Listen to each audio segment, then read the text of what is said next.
খুব অসুবিধার মধ্যে আছি এবং খুব কষ্টের মধ্যে আছি। যদি এই অবস্থায় থাকে তা আমাদের যে কষ্ট, এই কষ্ট কোনো প্রকার দূর হয়নি এবং শুল্ক যে কম আছে এটারও কোনো প্রভাব আমরা পাচ্ছি না এবং কোনো সুবিধাও পাচ্ছি না।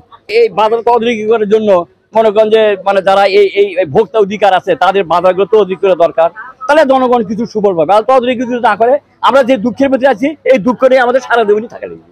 ইন্ডিয়াতে বেশি দাম, ওনাকে আসে পড়তে হয় 90 টাকা কেজি, ওটা বিক্রি করে 85-90 টাকা ওরাই বিক্রি করে ইম্পোর্টাররা।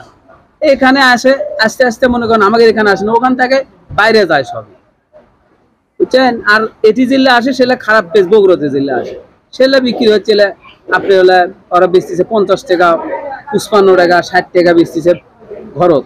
মাস আগে যে ইন্ডিয়াতে পেঁয়াজ বাংলাদেশ রপ্তানি কিন্তু একটা ডলার তুলে দিল, বেঁধে দিয়েছিল, সেটা হলো $550। বাংলাদেশের 40% হলো ডিউটি এবং ইন্ডিয়ার 40% ডিউটি। সেই ডিউটি অনুযায়ী তখন ইন্ডিয়াতে পেঁয়াজ ছিল প্রায় 18 থেকে 19-20 টাকা, সর্বোচ্চ 25 টাকা। কিন্তু সেই পেঁয়াজের দামটাই বর্তমানে ইন্ডিয়াতে বাড়তি সর্বনিম্ন 37 কুইন্টাল, মানে 37 টাকা কেজি সর্বনিম্ন, আর সর্বোচ্চ আজকে বিক্রি হয়েছে 4700 কুইন্টাল, মানে 47 টাকা কেজি। সেই অনুযায়ী কিন্তু 20 থেকে 25 টাকা দাম বৃদ্ধি। কিন্তু এর আগে যে শুল্ক বা বর্তমান যে শুল্ক ইন্ডিয়াতে কমায় দিয়েছে 20%, তাহলে 20 টাকা কমা দিছে, কিন্তু এদিক দিয়ে 20 টাকা বাড়তি আছে এখন পেঁয়াজের বাজার। সেজন্য আগে যেরকম 95, 92, 88, 85 টাকা পেঁয়াজ দরে ইন্ডিয়ার পেঁয়াজ বাংলাদেশে বর্ডারে এসে বেচা কিনা হইতো, এখনো বর্তমানে সেই দামে বেচা কিনা হচ্ছে। এজন্য ইন্ডিয়ান পেঁয়াজ আমদানি করা সত্ত্বেও বাংলাদেশের পেঁয়াজের বাজার আপাতত কমছে না।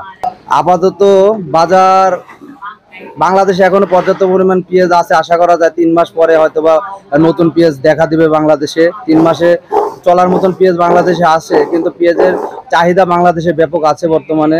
সেই অনুযায়ী যেভাবে ইন্ডিয়ান বর্তমানে কর্তা হয়ে বাংলাদেশে আসছে পেঁয়াজ, ইন্ডিয়াতে পেঁয়াজের বাজার কমবে না, সেক্ষেত্রে বাংলাদেশেও পেঁয়াজের বাজার কমছে না, কমার কোনো আশঙ্কা আমি দেখতে পাচ্ছি না।